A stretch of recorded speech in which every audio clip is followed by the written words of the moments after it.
Bienvenidos al podcast Unidas como Mujeres. El día de hoy nos acompañan nuestras compañeras Amelia Roja, Lina Elena, Alessandra, Lilian y su servidora Natalie.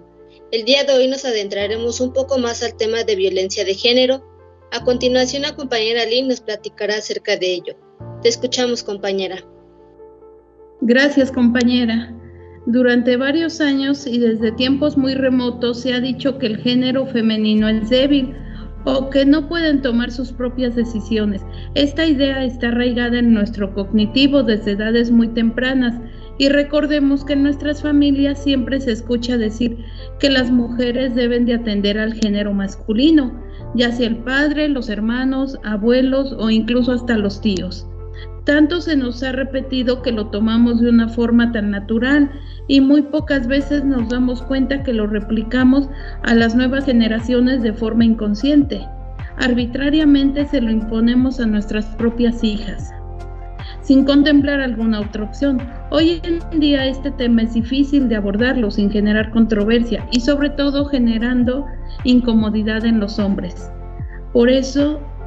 Pero esto no es un impedimento para conseguir un cambio. Normalizar la desigualdad de género femenino en los núcleos familiares ha trastocado el fondo para que la violencia de género se visibilice y se genere un cambio radical. Doy la palabra a la compañera Natalie. Muchas gracias, compañera Lynn. Y bueno, compañeras, ¿ustedes por qué creen que la violencia de género aún no se acaba? ¿Qué nos puedes compartir, compañera Alessandra? Buenas noches. En mi opinión, la violencia de género no acaba por una combinación de factores socioculturales, individuales y contextuales. Los factores más relevantes son familias inestables a favor del dominio y la sumisión, maltrato físico, psicológico, abuso sexual en el hogar, castigo físico como método educativo, abuso de alcohol y drogas, aceptación de la violencia como resolución de conflictos interpersonales y la convivencia en una sociedad violenta. Le cedo la palabra a la compañera Amelia. Históricamente la religión lleva un papel importante, fomenta la participación de la sociedad en rituales en contra del género femenino.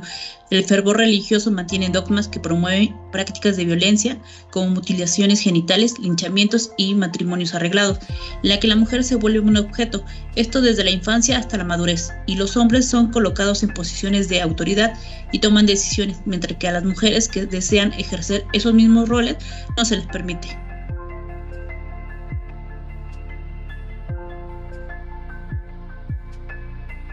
Y bueno, finalmente le toca a la compañera Lilian para concluir esta primera etapa del podcast. ¿Por qué crees que la violencia aún no se acaba, compañera?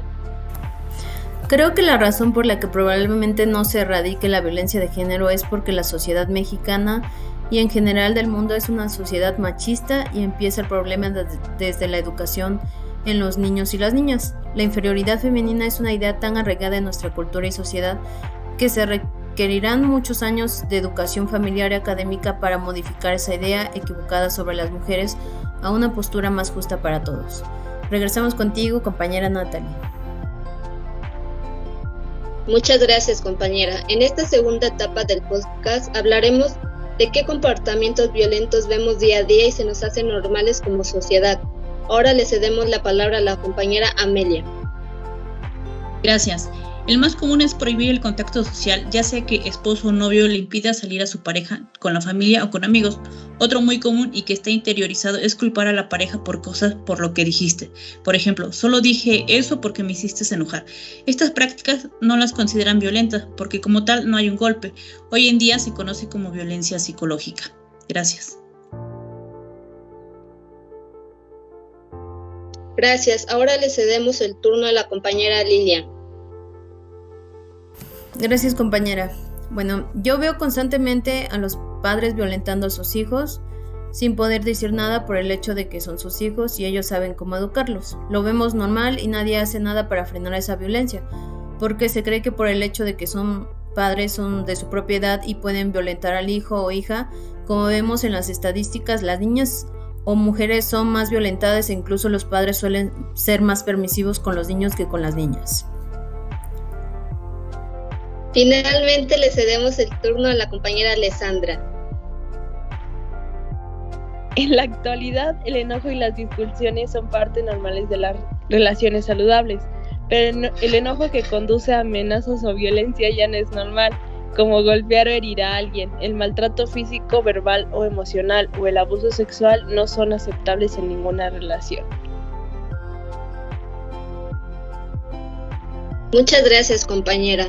Y bueno, para finalizar el podcast hablaremos qué haríamos para eliminar la violencia de género.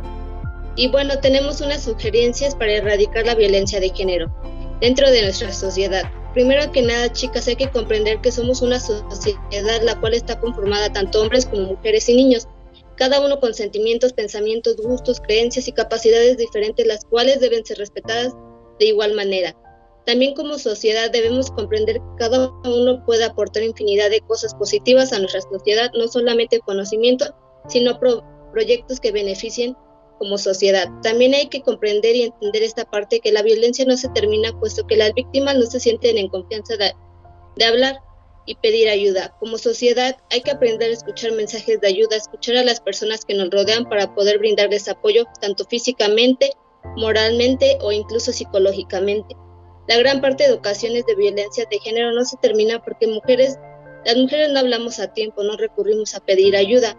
También considero importante que se le debe impartir el respeto y aceptar a las personas tal y como son, enseñarles a nuestros pequeños que todos somos iguales, no importa nuestra condición física, nuestro color de piel, nuestra cultura, cada uno es diferente y es respetable. Y bueno, nuestros queridos oyentes, gracias por escucharnos el día de hoy. Nosotras somos el podcast Unidas como Mujeres.